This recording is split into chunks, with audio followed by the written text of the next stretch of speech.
여러분, 사람들은 어떤 교회를 찾을 때에 자신이 편안하게 신앙생활할 수 있는 그런 곳을 많이들 찾습니다. 그냥 신앙세계의 깊은 곳으로 들어오기를 원하지는 않고 그냥 마음의 안정을 위해서 종교적인 차원에서 교회를 다니기를 원하는 사람들이 있지만, 그러나 오늘 계시록의 말씀을 보면 주님이 결코 그렇게 호락호락하시지 않다, 우리 신앙생활에 빈틈을 절대 주시지 않는다라는 것을 알게 됩니다. 그래서 주님을 믿는 자들에게는 구원이 확실하게 이루어진다라는 것이 요한 계시록의 골자인 것입니다. 주님의 약속은 변개함이 없고 그분의 신실하신 성품 안에서 구원은 이루어집니다. 그런데 분명한 것은 무엇이냐면, 주님이 신실하신 만큼 구원에 참여하는 자들 또한 주님 앞에 신실하고 온전히 헌신되어야 그 약속이 안전하게 이루어진다라는 것이죠. 예수님께서 말씀하실 때 주님이 이 땅 가운데 다시 오실 때에 이 땅에 살아갈 때 주님의 이름을 부끄러워하던 자들, 아버지 앞에서 주님이 자신의 이름을 부끄러워했던 사람들은 주님도 부끄러워하실 것이라고 말씀하셨습니다. 그러나 주님의 이름을 자랑스러워하고 주님께 헌신된 백성들의 이름을 아버지와 천사들 앞에서 주님이 증거하시고, 이는 내 자녀고 나에게 속한 자다라고 그렇게 증거해 주시겠다라고 말씀하셨습니다.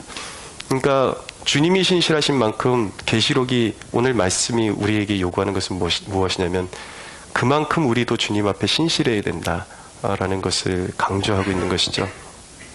오늘 첫 소절에 보면 에베소 교회의 사자에게 편지하라라고 말씀하고 있습니다. 이 지금 소아시아 7교회에 주님이 사도 요한을 통해서 기록하게 하시고 편지를 보내시는데, 수신자가 에베소 교회의 사자라는 것입니다.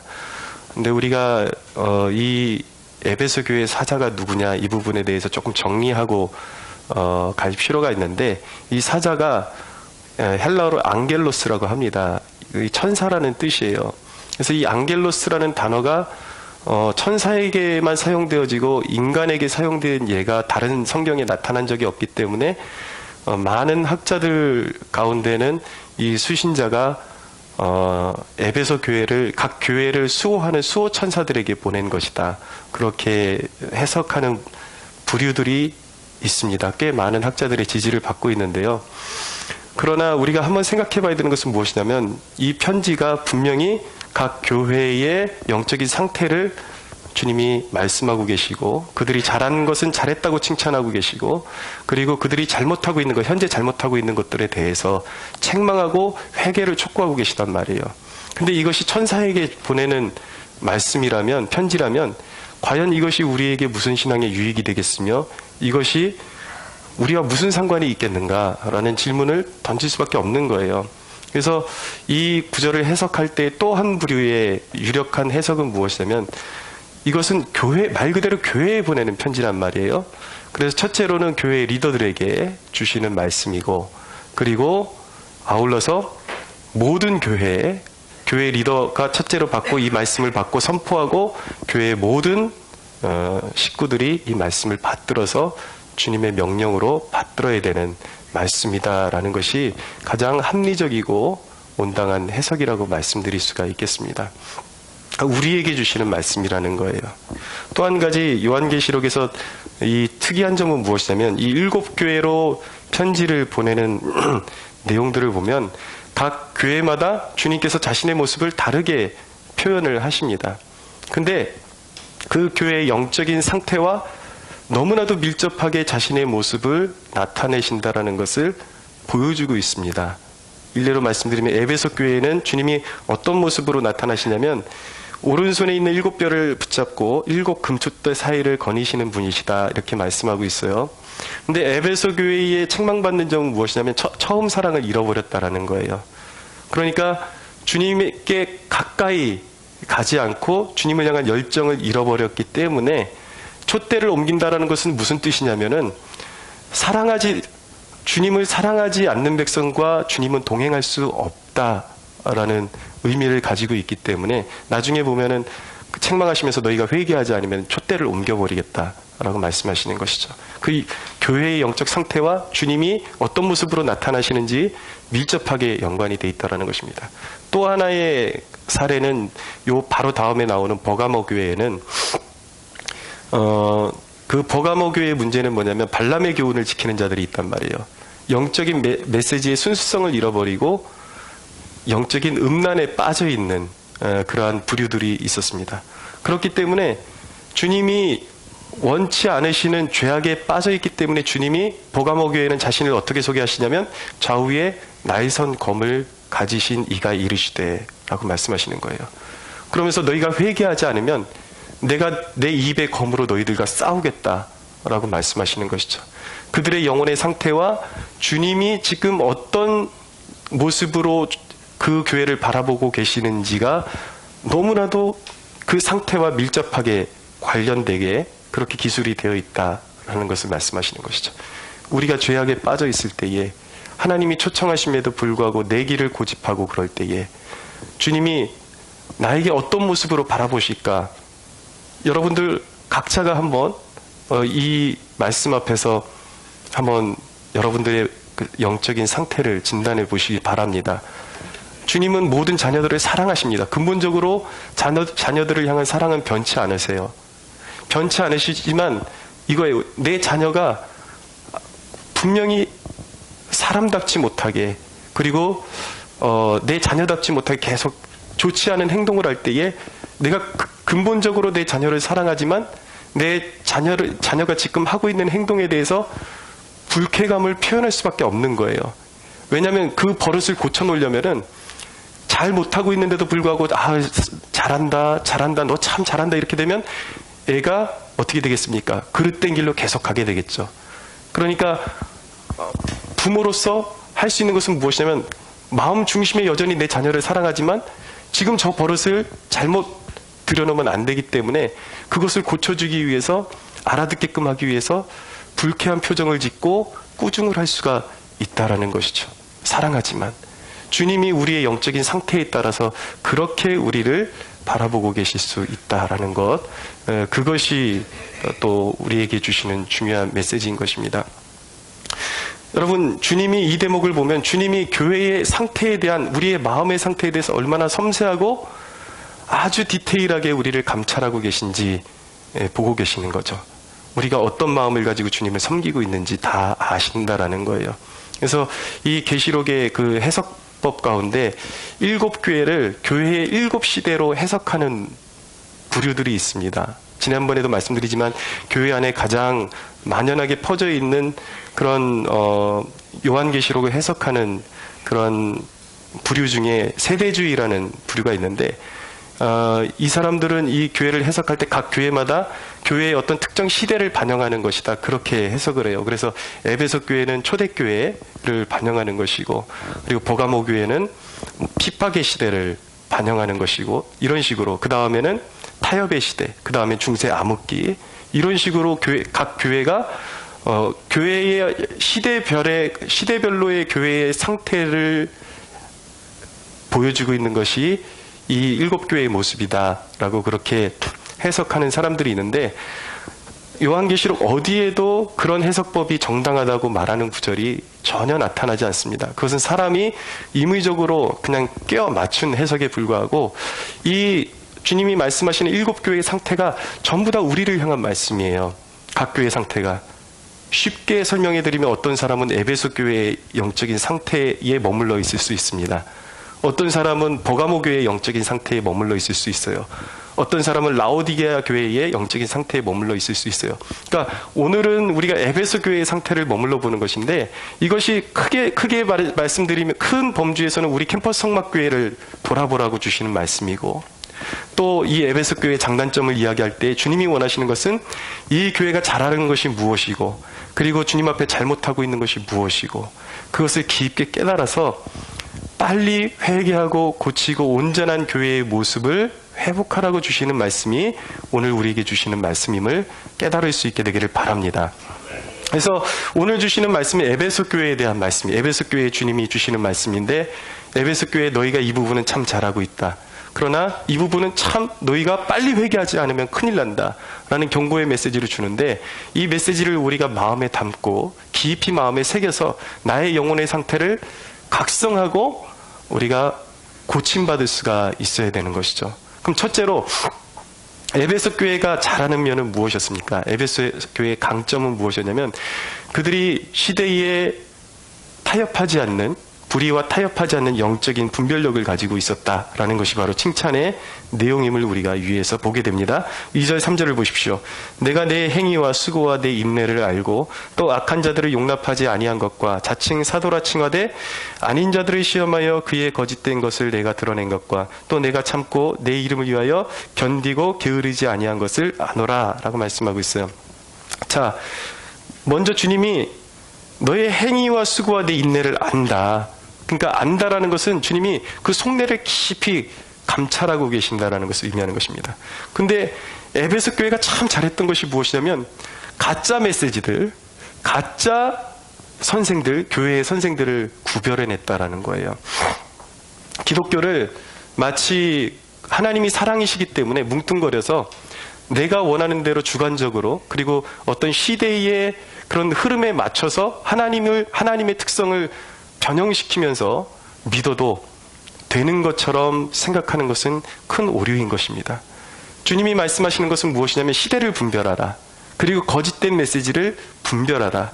기독교라는 이름을 가지고 있지만 진짜 기독교와 살아있는 기독교와 가짜 기독교를 구별하라 라고 그렇게 말씀하고 있는 것입니다. 하나님을 섬기는 것은 여러분 사람의 주관으로 섬기는 것이 아니에요. 이것은 계시의 영역이에요.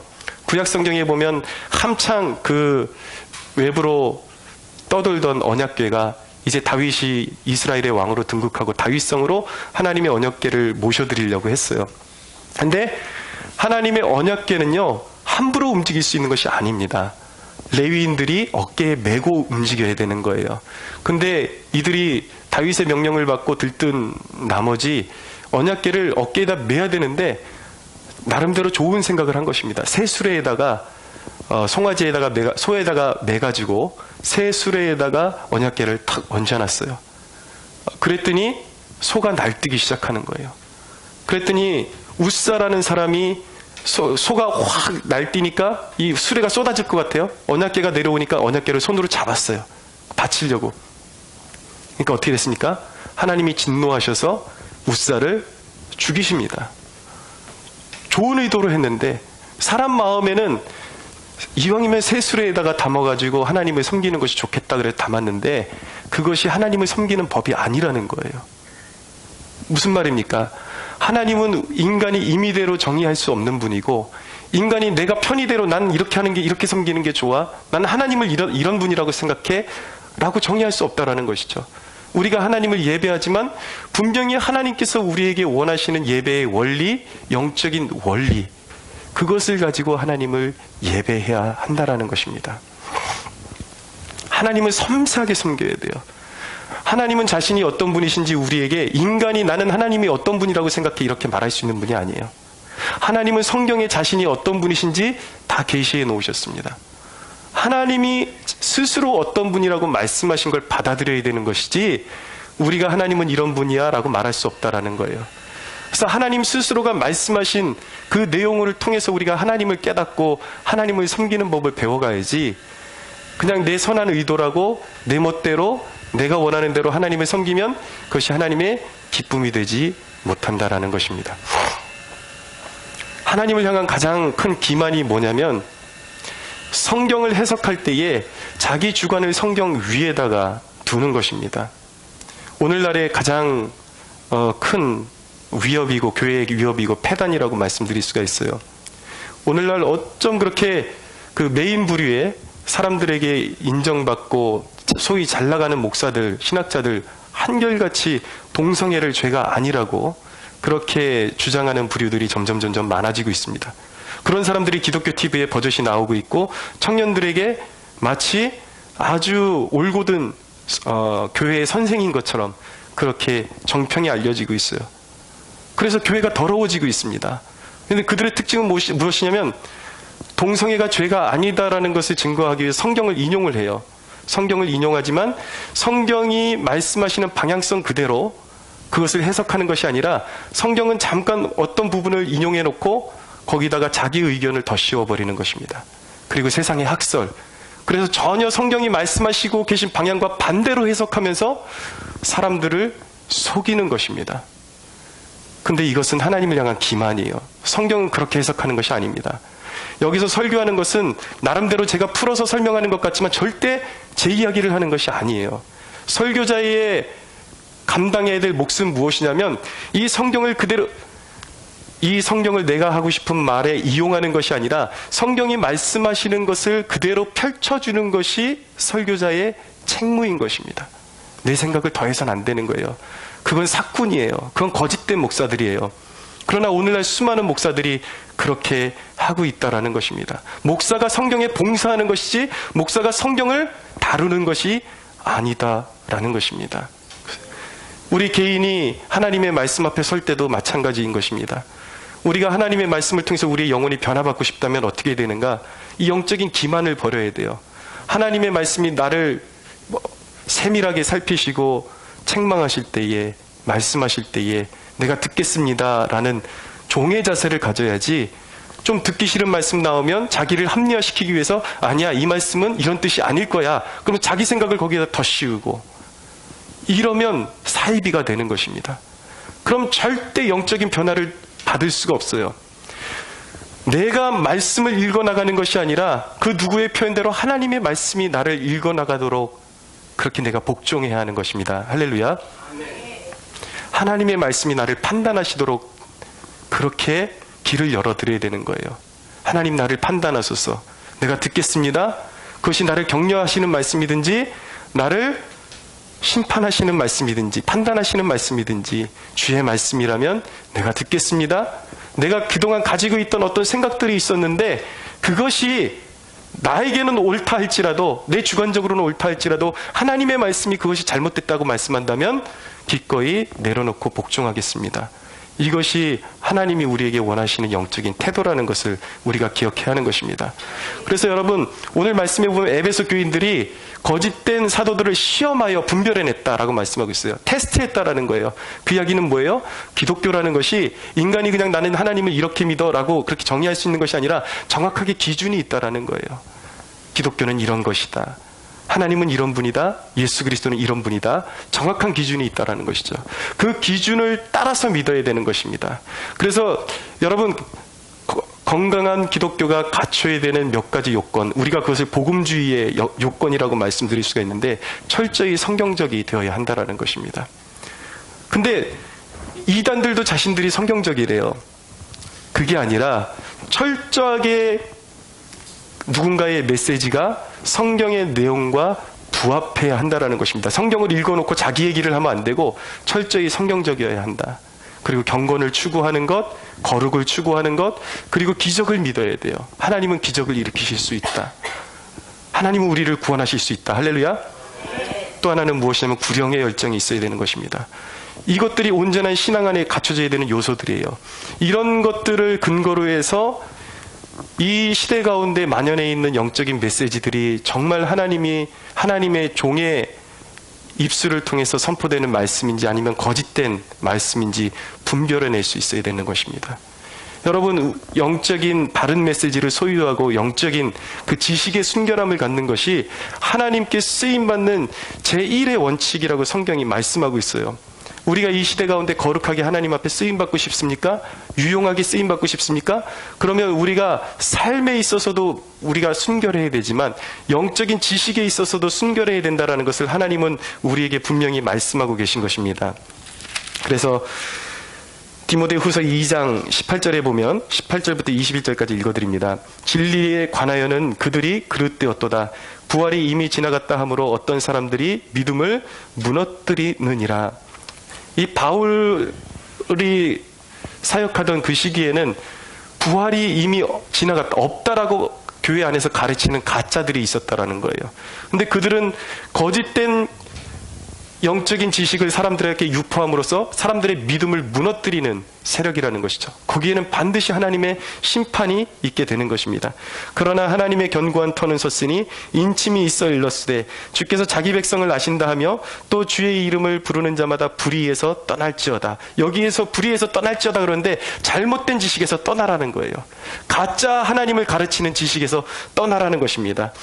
큰 집에는 금그릇과 은그릇뿐 아니라 나무그릇과 질그릇도 있어 귀하게 쓰는 것도 있고 천하게 쓰는 것도 있나니 그러므로도 누구든지 이런 것에서 자기를 깨끗하게 하면 귀히 쓰는 그릇이 되어 거룩하고 주인의 쓰임에 합당하며 모든 선한 일에 준비함이 되리라 라고 말씀하고 있는 것입니다.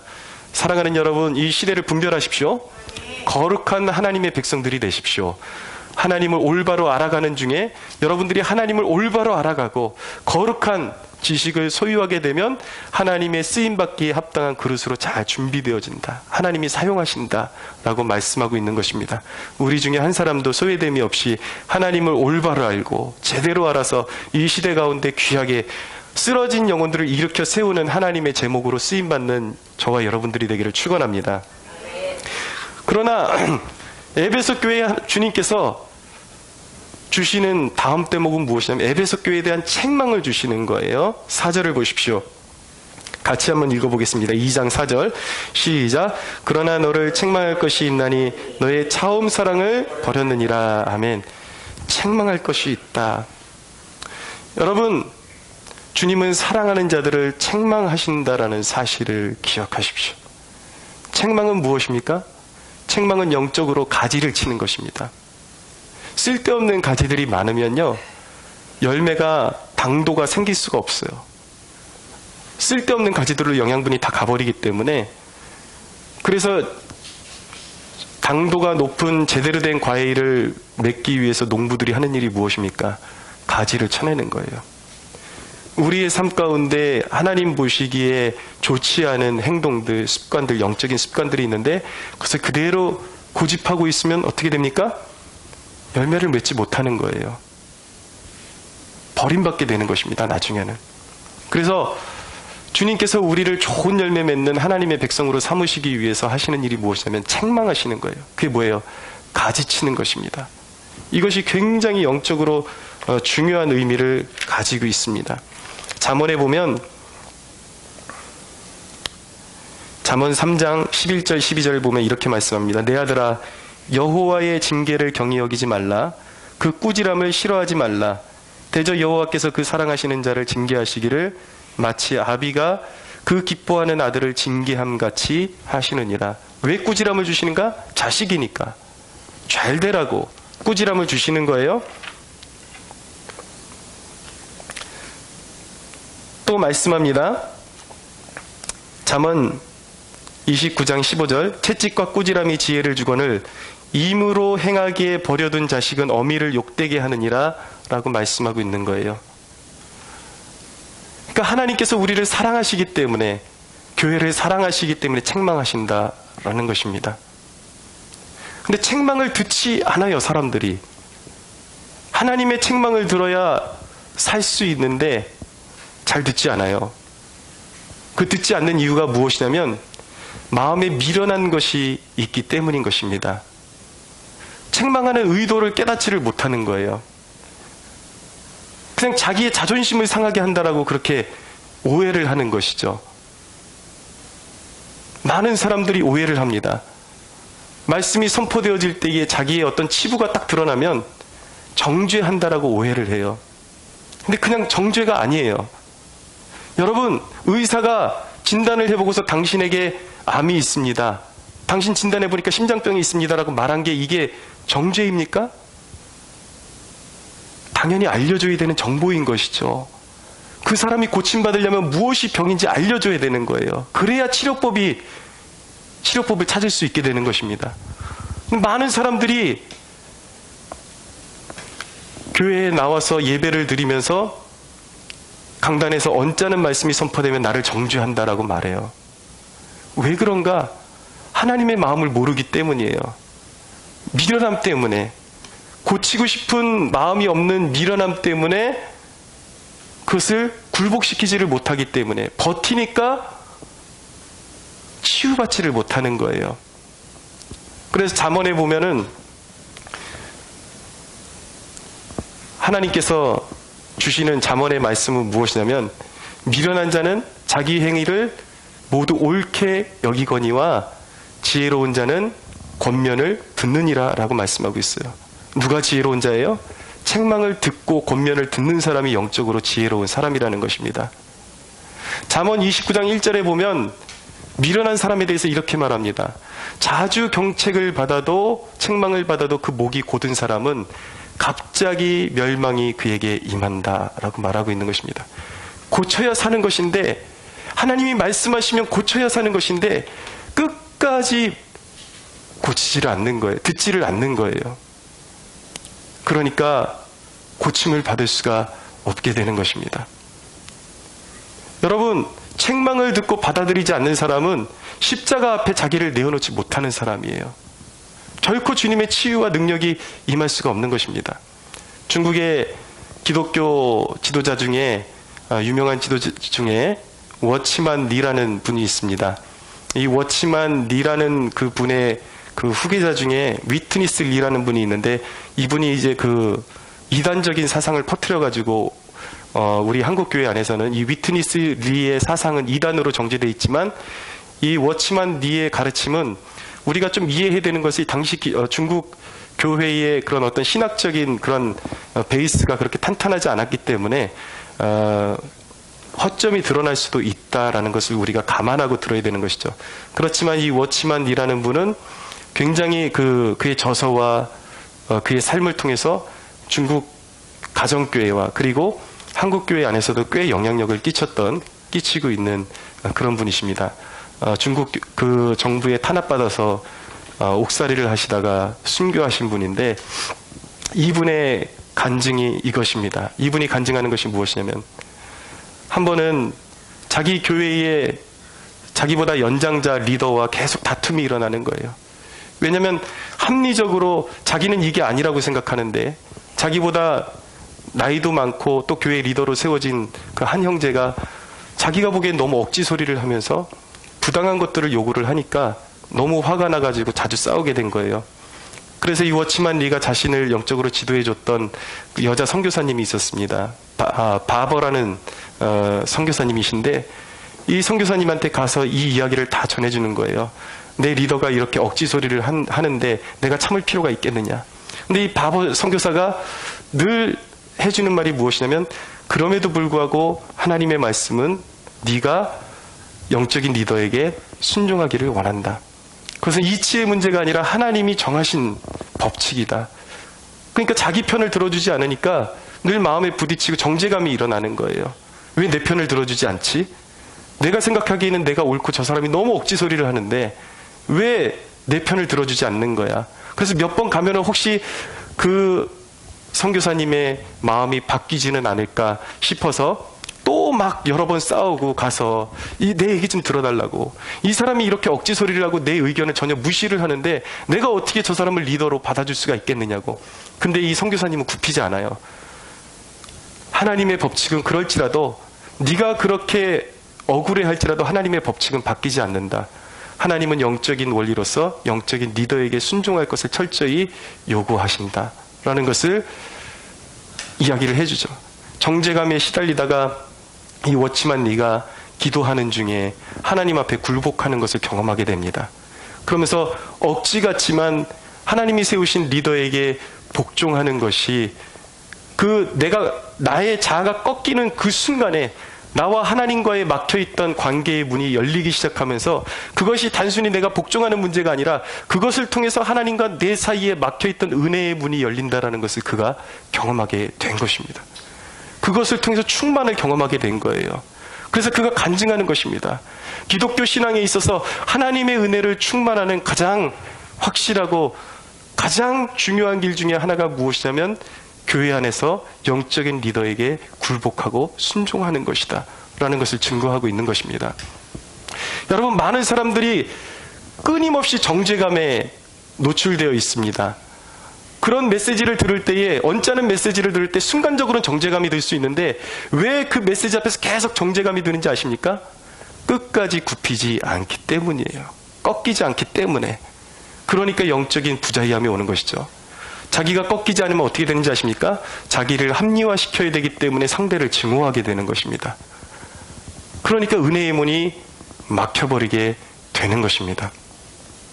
근데 여러분, 순종을 통해서, 복종을 통해서 책망을 듣고 순종하게 되면 은혜의 수로가 열리게 되는 것입니다. 할렐루야. 막혔던 은혜의 문이 열리게 되는 거예요. 단순하게 상대에게 복종하는 문제가 아니라 하나님과 나와의 관계의 문제예요. 은혜로 충만할 것이냐, 막힌 대로 살 것이냐, 그것의 문제인 것입니다. 여러분, 제 이야기를 잘 들으십시오. 똑같은 예배 공간에 있는데 똑같은 말씀이 선포됩니다. 똑같은 말씀이 선포되고 똑같은 질책이, 하나님의 말씀으로 질책이 선포되는데 어떤 사람은 그 표정을 보면요, 말씀이 선포되는 중에 얼굴이 죽어가는 사람이 있어요. 듣기 싫다, 싫다, 싫다, 싫다. 이게 기운이 느껴져요, 이게. 근데 똑같은 말씀이 선포되고 있는데 어떤 사람은 영적인 회복을 맛보게 됩니다. 점점 밝아지게 되는, 얼굴이 환해져요. 예배를 통해서 영적인 자유를 누리는 사람들이 있습니다. 여러분, 해는 변하지 않습니다. 해는 절대 변하지 않지만 해가 비치게 될 때에 그 물질의 속성에 따라서 반응하는 것이 달라진다는 것을 우리가 기억해야 돼요. 여러분, 얼음은 어떻게 됩니까? 얼음은 햇볕이 쬐면 녹습니다. 진흙은 어떻게 됩니까? 굳어집니다. 사람의 마음이 그렇다라는 것이죠.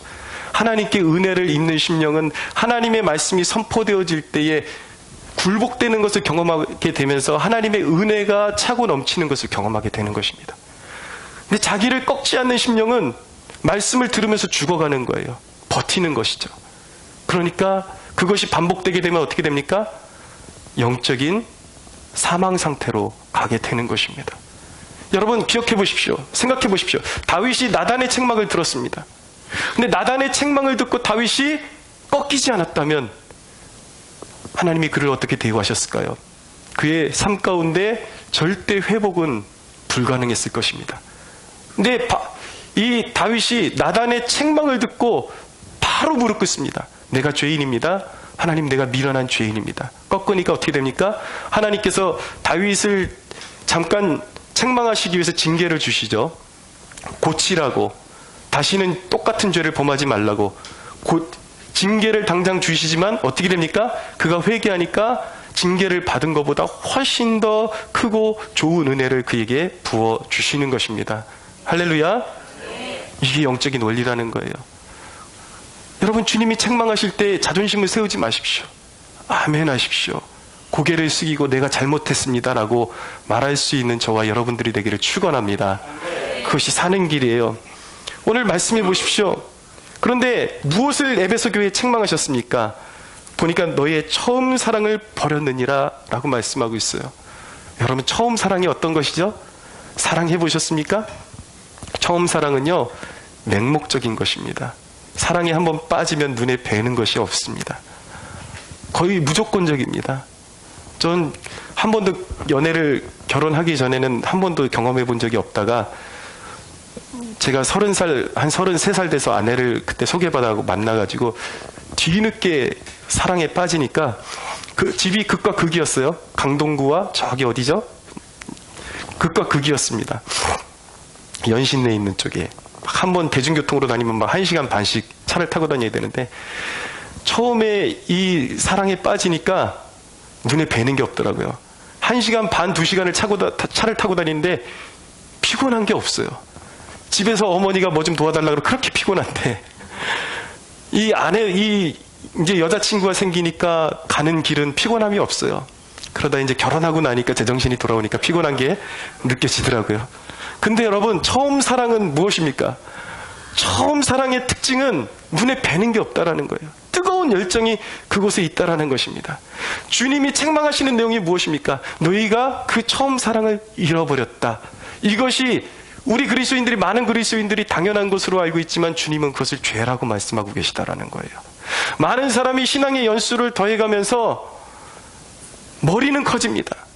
지식은 쌓이는데 주님을 향한 애타는 마음, 애절한 마음은 점점 사라집니다. 여러분, 신앙은 머리로만 믿는 것이 아니에요. 냉철한 머리도 있어야 되지만 주님이 더 귀하게 여기시는 것은 무엇이냐면 가슴으로 믿는 것을 더 귀하게 여기신다는 것을 깨달으시기 바랍니다. 여러분, 가슴으로 주님을 섬기고 주님께 잘했다고 칭찬받은 기억이 있으십니까? 여러분, 교회에 나와서 주일날 예배드리고 수요일날 기도해야 하지만 교회가 정한 것 외에 정말 주님이 너무 보고 싶어서, 정말 주님이 너무 그리워서 여러분들의 여백의 시간들을 주님과 함께 그 누가 강요하지 않아도 주님께 나아간 적이 있습니까? 그렇게 살고 계십니까?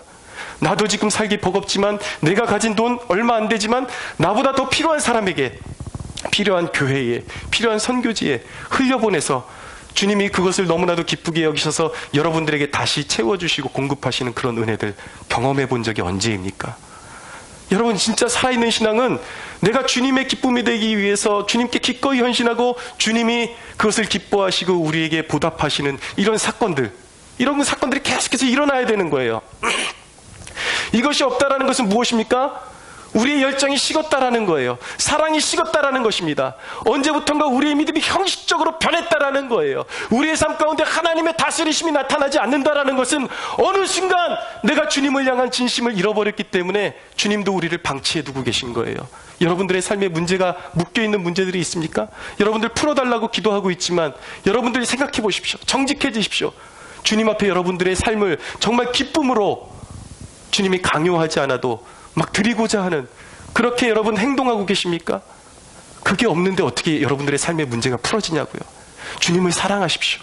그러면 여러분들의 삶에 얽혀있는 문제들이 풀어지기 시작할 것입니다. 할렐루야. 사랑하는 게 길이에요. 여러분, 근데 중요한 것이 있습니다. 이 부분이 너무 중요해요. 주님이 책망하심에도 불구하고 듣지 않으면 어떻게 되는가? 5절을 보십시오. 그러므로 어디서 떨어졌는지를 생각하고 회개하여 처음 행위를 가지라. 만일 그리하지 아니하면, 회개하지 아니하면 내가 내게 가서 내 촛대를 그 자리에서 옮기리라. 여러분, 어디서 떨어졌는지를 생각하십시오. 사람에게 내가 어느 순간부터 주님을 향한 열정을 잃어버렸는가? 내가 사람에게 실망하고 상처받은 그 순간 아닌가? 내가 기도했지만 응답이 이루어지지 않았던 그 무엇 때문에 하나님을 향해서 막혀있지는 않았는가? 하나님이 나를 향해서 다른 계획을 가지고, 좋은 계획을 가지고 잠깐 보류한 기도의 응답을 받지 못했기 때문에 하나님 앞에 상심하고 시험받아서 등을 돌리고 있지는 않았던가? 언제부터냐라는 거예요. 여러분들이 방심하고 떨어진 그 순간이 언제인가? 그거를 기억하고 다시 회복하라는 것입니다. 만약에 그렇게 되지 않으면 너의 촛대를 옮겨버리겠다라고 말씀하고 있는 거예요. 이 이야기는 여러분, 교회에는 사형 선고나 마찬가지인 것입니다. 교회로서의 자격을 박탈하겠다라는 뜻이에요. 구약 성경에 보면 이가봇이라는 말이 있습니다. 이스라엘 백성들이 엘리 제사장 시대에 하나님을 진심으로 섬기지 않고 그냥 언약궤만 들고 다니면, 하나님을 경외하지 않는데 그냥 이 언약궤만 들고 다니면 자신들이 전쟁에 승리할 것이라고 믿었어요. 형식적인 신앙인 것이죠.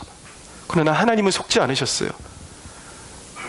그들의 형식적인 신앙, 하나님을 사랑하지 않는 신앙 때문에 이스라엘 땅에서, 이스라엘 민족에게서 하나님이 자신의 영광을 거두셨다라고 선포를 했습니다. 그것의 뜻이 이가봇이에요. 하나님의 영광이 떠나갔다라는 뜻입니다. 하나님의 영광이 한 교회에서, 한 개인에게서 떠나가면 어떻게 되는지 아십니까? 영적으로 무너지면 시간이 점점 흐르면서 처음엔 나타나지 않아요, 잘. 많은 사람들이 미련하게 행동하는 이유가 무엇이냐면 하나님의 영광이 떠나가도 당장에는 먹고 살만하게 보이니까 그것이 얼마나 위중한 상황인지를 알지 못합니다. 그러나 여러분, 영적으로 허물어지면 시간이 지나면 반드시 삶이 무너지게 되어 있는 것입니다. 정신 차려야 되는 거예요. 그냥 지나가서는 안 되는 것입니다. 회개해야 하는 것입니다. 그런데 주님의 진정한 마음이 무엇입니까? 6절을 보십시오. 오직 내게 이것이 있으니 내가 니골라당의 행위를 미워하는도다. 나도 이것을 미워하노라. 니골라당의 행위가 무엇이냐면 예수님을 믿으면서도 거룩하게 살지 않고 세상적으로 음란한 것들을 추구해도 죄를 받지 않는다, 심판받지 않는다라는 거짓 가르침이에요. 근데 에베소 교회 성도들이 그것이 거짓 가르침이라는 것을 알고 그것을 미워했다라는 것입니다. 그러니까 주님께서 다시 한번 격려해 주시는 거예요. 너희에게 이런 영적인 순결함이 있는 걸 내가 알고 있다. 왜 이걸 다시 말씀하세요? 내가 너희들을 책망하는 이유는 내 본심은 너희를 버리기 위한 것이 아니라 너희가 살기를 원한다. 할렐루야. 그런 것이죠. 어린아이를 꾸짖지만 부모가 여전히 너를 사랑하고 있다. 내가 너를 꾸짖는 것은 너를 망치기 위해서가 아니라 너의 이런 좋은 면이 훨씬 많은데 너의 그런 좋은 면들을 잘 살려서 그냥 그 나쁜 길로 가지 말고 더 좋은 사람이 되기를 원한다라는 것이 부모의 마음이라는 것이죠. 주님이 그 마음을 가지고 지금 책망하고 계신다라는 것입니다. 교회여, 사랑을 회복하라. 처음 행위를 가지라. 할렐루야. 이 말씀만 드리고 마치겠습니다. 우리가 신앙생활하면서 조심해야 되는 이야기가 있습니다. 어떤 사람들이 이렇게 이야기합니다. 예수님만 믿으면 구원 받는다면서요. 난 예수님 믿었고 구원 받았기 때문에, 나는 구원을 받았다고 믿기 때문에 나는 뜨거운 열정 같은 거, 나는 그런 거 관심 없어요. 교회에 자꾸 불러내지 마세요. 나한테 자꾸 기도하라고 하지 마세요. 귀찮아요. 시간 없어요. 나는 그냥 죽으면 천국 갈 거니까 나에게 하나님께 헌신하라고 이야기하지 마세요. 강요하지 마세요. 난 지금이 좋아요라고 말하는 사람들이 있습니다. 근데 여러분, 이것이 얼마나 바보 같은 이야기인지 아십니까? 여러분들이 알고 있는 신앙의 정보 중에 잘못된 것이 이것입니다. 구원은 믿음으로 받고 상급은 행위로 받는다. 맞긴 맞는 말인데요, 절반만 맞는 말이에요. 여러분, 배고픈 사람이 하는 행동은 무엇입니까? 밥을 찾는 것입니다. 그렇죠? 그런데 여러분, 주님을 찾지 않고 주님께 헌신하기를 원하지 않는 사람이 구원받았을 가능성이 있습니까? 없습니까? 가짜예요. 오늘 7절 말씀해 보니까 귀 있는 자는 성령이 교회들에게 하시는 말씀을 들을지어다. 이기는 그에게 내가 하나님의 낙원에 있는 생명나무의 열매를 주어 먹게 하리라. 아담과 하와가 하나님의 말씀을 어김으로 생명나무에 참여하는 데서 쫓겨났습니다. 근데 너희에게 생명나무를 주겠다라고 말씀하시는 거예요. 다시 하늘의 영원한 영생을 너희에게 선물해 주겠다. 누구에게? 이기는 자에게. 할렐루야. 그렇다면 여러분, 질문을 던지겠습니다. 이기는 것이 우리 그리스도인에게 선택사항입니까? 필수사항입니까? 필수인 것이죠. 지면 어떻게 되는 거예요? 멸망하는 거예요. 이겨야 하는 것입니다. 할렐루야. 여러분, 하나님을 향한 열정이 식었다라는 것은 영적으로 죽었다라는 것입니다. 그것은 살아있는 것이 아니에요. 하나님은 우리가 언제든지 주님을 향한 열정을 가지고 살아가기를 원하십니다. 조지 밀러라는 사람이 기도응답을 5만 번을 받은 사람이에요. 80이 넘어서 은퇴를 했는데 하나님이 기도 중에 그에게 말씀하십니다. 조지 밀러야, 나는 네가 젊었을 때에 그런 열정으로 인생을 마감하는 것을 원하지 않는다. 젊었을 때 네가 하나님 앞에 행했던 헌신으로 너의 인생을 마감하기를 원하지 않는다. 나는 네가 젊었을 때보다 지금 더 기도하기를 원한다. 왜냐하면 네가 죽을 때까지 나에게는 너를 향한 계획이 있기 때문이다. 할렐루야. 주님은 우리를 죽을 때까지 사용하기를 원하십니다. 결코 우리가 이기는 것을 포기하고 주님을 향한 열정을 한순간도 포기해서는 안 되는 거예요. 주님은 우리를 사용하기를 원하세요. 우리 그리스도인들이 허용해서는 안 되는 한 가지 단어가 무엇이냐면, 나도 옛날엔 뜨거웠어. 나도 소실적에는 그랬어. 나도 한때는 그랬어. 뜨거웠어. 이 이야기는 그리스도인으로서 결코 허용해서는 안 되는 것입니다. 영적으로 식었다라는 것은 무엇입니까? 열정은 잃어버렸다는 건 죽었다라는 거예요. 영적으로 어둠이에요. 절망이에요. 저주예요. 심판이에요. 주님의 말씀대로 바깥 어두운데 쫓겨나서 이를 갈게 되는 것이 심판인 것입니다. 그러나 사랑하는 여러분, 하나님이 우리에게 원하시는 것은 무엇이냐면 영적인 열정을 소유하는 것입니다. 할렐루야. 믿음을 갖는 거예요. 헌신하는 것입니다. 남자답게 굳게 서는 것입니다. 세상과 맞서 싸우는 것입니다. 세상과 타협하는 것이 아니라 다시 믿음을 갖고 성령의 충만함을 받기를 원하십니다. 할렐루야. 근데 여러분, 어떻게 성령 충만 받을 것입니까? 많은 사람들이 그래요. 나는 자격이 없어요. 나는 자격이 없어요. 자격으로 구원받을 수 있는 사람이 단 한 사람도 없다는 것을 기억하십시오. 누구에게 성령 충만을 주십니까? 누구에게 영생을 주십니까? 누구에게 다시 하나님을 따를 수 있는 영적인 열정과 불을 허락하십니까? 나에게 자격 없지만, 가진 것은 죄밖에 없지만, 주님 내가 죄인입니다. 그러나 나의 유일한 소망은 예수 그리스도이십니다. 나에게 불을 내려주십시오. 소망하고 겸손하게 엎드리고 주님 책망해 주십시오. 내가 주님의 말씀이라면 듣겠습니다. 내가 따라가겠습니다. 그 길만이 생명이기 때문에 뒤돌아서지 않겠습니다. 말씀해 주십시오 라고 말할 수 있는 가난한 심령, 그렇게 주님 앞에 기도할 수 있다면, 그렇게 주님 앞에 간구할 수 있다면 누구든지 자격이 있건 없건 주님께서 그의 소원대로 허락하시고 성령을 부어주실 줄로 믿으시기 바랍니다. 우리 모두 한 사람도 실패하는 사람 없이 모두 영생을 취하고 영적으로 승리하고 하나님께 영광이 되고 쓰임받는 저와 여러분들이 되기를 예수 그리스도의 이름으로 축원합니다. 우리 하나님께 영광의 박수 올려드리겠습니다.